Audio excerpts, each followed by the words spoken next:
Botaji, welcome back. Come on, let's explore another San Francisco neighborhood. This one is called Portrero Hill neighborhood. It's a beautiful day. Let's get out. Portrero Hill is a neighborhood not far. Well, nothing's very far in San Francisco. As I mentioned before, San Francisco is 49 square miles, 7 miles long and 7 miles wide. But San Francisco is a city of many, many different neighborhoods. Portrero Hill is not a neighborhood I ever spent much time in. It's definitely walking distance from the Mission where I used to live. Now we're nearing the top of Portrero Hill. Directly below us, in the valley, so to speak, is the Mission District, the Latino District. Now it's a Latino district, has been for the last, over 45 years. Before that it was an Irish and German and Scandinavian immigrant neighborhood.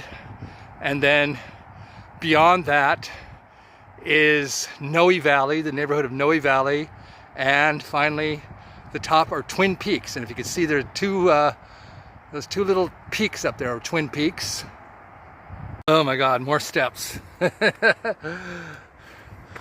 The trials and rewards of living in San Francisco. A lot of climbing uphill, but you're rewarded with these fantastic views of the city when you make it to the top. You just turn around, and oh my God, there it is. That's looking west, by the way. And here, of course, is the golden poppy. The golden poppy being the California state flower. And there's a bunch of bees pollinating them. Nice to see them. Oh, look at this nice Buddha statue. Very nice. Right here on the sidewalk. Very San Francisco.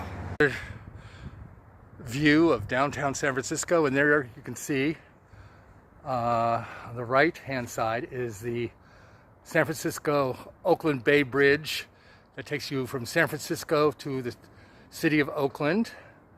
Can you see it there in the distance? Oh God, back up another hill. I'm too old for this. No, never too old. Love to walk. I mentioned it before and I'll mention it again. 70 years old, never owned a car. I'm a big believer in walking and in public transportation. In San Francisco, we have excellent public transportation. There's no spot in San Francisco that is more than 2 blocks away from a bus or transit stop, be that bus, cable car, a streetcar, ferry boat, subway, train, etc. San Francisco's got it, and I love that about San Francisco. Here we are on Rhode Island Street, another street named after a state, as so many of the streets are up here on Portrero Hill. Again, downtown San Francisco. I can see the, what is that tallest building in San Francisco? That cylinder in front of us. Oh, I'm terrible with names. Salesforce building. And I can just see the very top of the Transamerica Pyramid building there, and next to it the Bank of America, which was once the tallest building in San Francisco a long time ago. My biggest complaint about San Francisco is that it is now, sadly, become a city that only wealthy people can afford to live in. All of these are minimum $1 million homes, many of them multi-million-dollar homes. There are no starter-up, fixture-up homes in San Francisco. It's just the prices are outrageous here. But, you know, it is a uniquely beautiful city, full of history. So many of the homes are historic. So, in some ways, the high prices are justified. But it's certainly not the kind of city that a typical middle-class American family can move to these days. It was very affordable when I moved here first in 1975. I mean, you could get a nice apartment in a Victorian for less than $100 a month. But those days are long, long gone. The reward is always when you get to the top of the hill, then you start walking downhill. It is nice when the street starts going downhill. What a relief. And now we are on Vermont Street, and this is called McKinley Square, one of San Francisco's many parks and parklets in the neighborhoods. I love that about San Francisco too, lots of green space.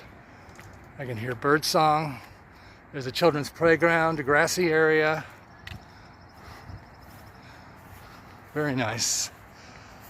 When I get home, I will of course be checking the mail for my passport, my longed for new replacement passport. I mean, it's not realistic to think that it's going to come today or tomorrow, or probably not even this week. They've only had it for what? About a week and a half now. And I know the processing time can take as long as 4 to 6 weeks. I hope that it's not that long. My friend told me it's much faster that, but you know, they always give you, you know, want to keep temper down your hopes, so they tell you, you know, 4 to 6 weeks. Hopefully it's more like 2 to 3 weeks. But I'm going to check the mail anyway, every single day until it gets here. I cannot wait to get back on that plane. I love you, San Francisco, but I want to get back on that plane to Brazil. As soon as I get that passport, I go straight to the internet, to my cell phone, and search for a reasonably priced one-way ticket to Brazil. So I'm anxiously looking forward to that. I love how San Francisco, you're walking in the street, they have all these little pocket-sized gardens that are tended to by the people who live in the neighborhood. They're absolutely gorgeous. We're right along a freeway, by the way, but you'd never know it looking here at this garden. You can hear the traffic though. And here's another little pocket-sized park, and I believe that they're playing petanque. Is that what it's called? Petanque? I'm not quite sure, but that's what they are doing. And here we have a carnival mural. San Francisco is also famous for its many murals, and this mural celebrates Carnival, a little touch of Brazil there in San Francisco. And as a matter of fact, next Sunday, or this coming Sunday, is Carnival in San Francisco. San Francisco has its Carnival the last weekend of May, because, you know, Carnival traditionally is in February, early March, but it's just too cold and rainy in San Francisco to have Carnival then. So we have it in late May. Of course, you can't compare San Francisco's Carnival to Brazil's Carnival, but I love San Francisco Carnival too. It celebrates carnivals all over Latin America, not just Brazilian. So you have contingents from Peru, Bolivia, and Brazil, and Mexico, and all of the countries of Latin America participating. Of course, I'll take you there with me this coming Sunday. And you might ask, what? Carnival in Mexico? Yes, Mexico has Carnival. To most places in Latin America, there's famous Carnival in the city of Veracruz, famous Carnival in Mazatlan, both in Mexico. Of course, in the Caribbean, you have Carnival Trinidad and Tobago, Barranquilla, Colombia has a famous Carnival, etc., etc. So it's not just Brazil. Home Sweet Home in San Francisco, a classic 19th century Victorian. No longer my home, but belongs to my best friend, and this is where I stay when I visit, like right now. And I did live in this street, in this building for, how long was it? 30 years? back home in the garden now.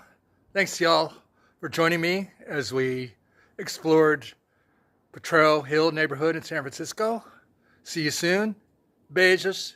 Ciao.